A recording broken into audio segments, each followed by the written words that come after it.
This is a brief example from my teaching where I'm introducing the idea of entrainment to work with students on keeping a beat.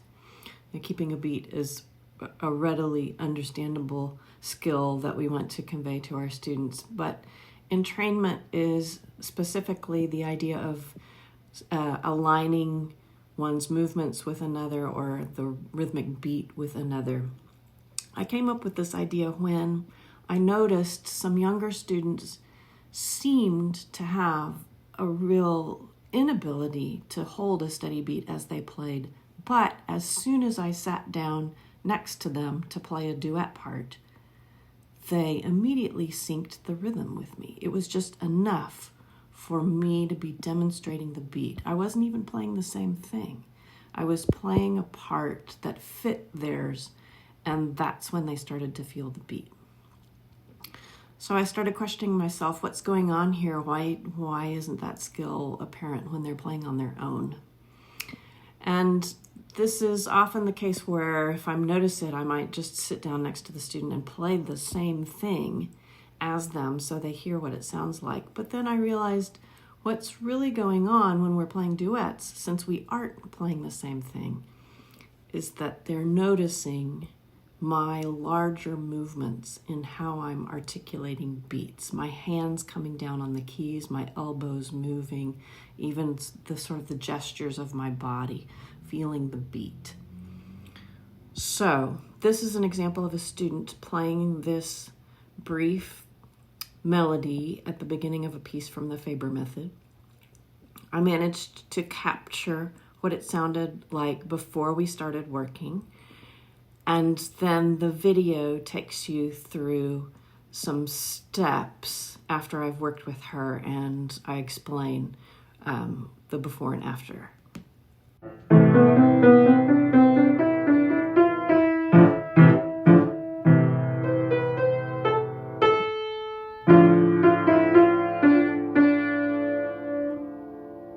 All right, so this is from the beginning.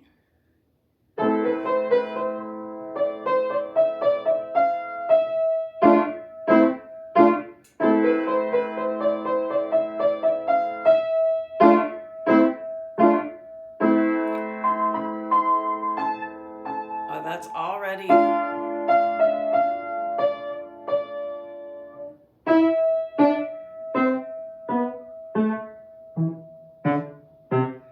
I don't have anything to show you because you're already doing the rhythm the way we worked on it.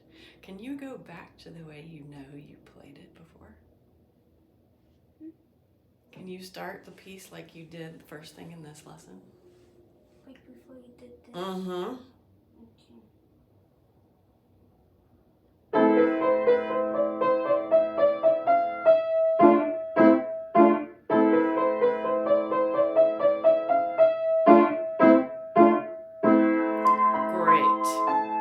So you not only have you learned it, but you know the difference between how you did it before and now the new way. So let me just, for the viewers' benefit, demonstrate what you were talking about. We'll start from the beginning again and I'll wave with you.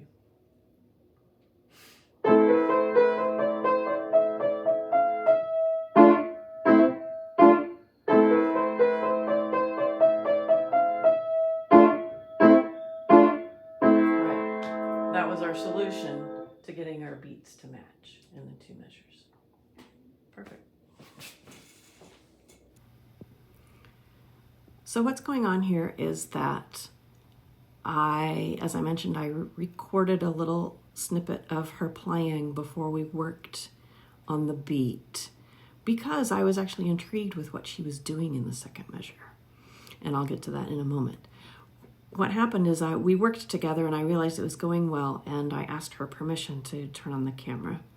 And I'll admit, I was fully expecting her to go back to the first way she played the piece. But it was enough for us simply to practice the beat waves, as I was calling them, and for it to stick. After doing that a couple times, she was able to replicate it on her own. She even demonstrated, as I acknowledged in the video, an awareness of what she was doing before, which is not so common that a student can switch back and forth. You want to work enough times that it sticks and try and keep them from going back to their habit. But I'll also take you through what she's doing with the rhythm, because it also explains that students like this, I've noticed it with other students, it isn't just a random fast second measure. She's doing something very predictable in how she's interpreting the second measure. So the piece is written in 4/4. It's using triplets. The idea of this piece is to get students used to the idea of feeling a triplet beat and then going to quarter notes in the second measure. So this is what the beginning looks like. It's easier to explain what she's doing if I rewrite it in 12/8. So here's what it looks like in 12/8. So she plays the full measure of eighth notes, 4 groups of 3.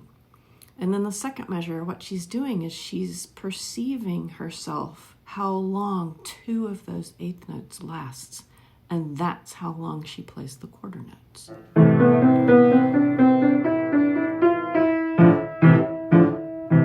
So it's not just simply that she's rushing. It's not simply that she doesn't understand what the beat is. Her fingers are telling her how long 2 eighth notes are, which is what she has learned a quarter note is.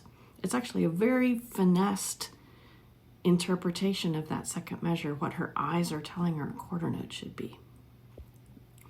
So I didn't go through the process of explaining all this notation to her. What it means is she's simply not as familiar with the notation in order to make sense of this. But that's where the waves come in. That's why the waves are so important. She's learned to do a lot with her fingers, but she hasn't learned that a simple elbow movement is going to help her feel the beat. So entrainment is more about these larger motor movements, clapping to a beat, stepping to the beat of a song. These things that we assume younger kids are doing before they start piano, but some piano students are lacking this step. So that's my approach in this case.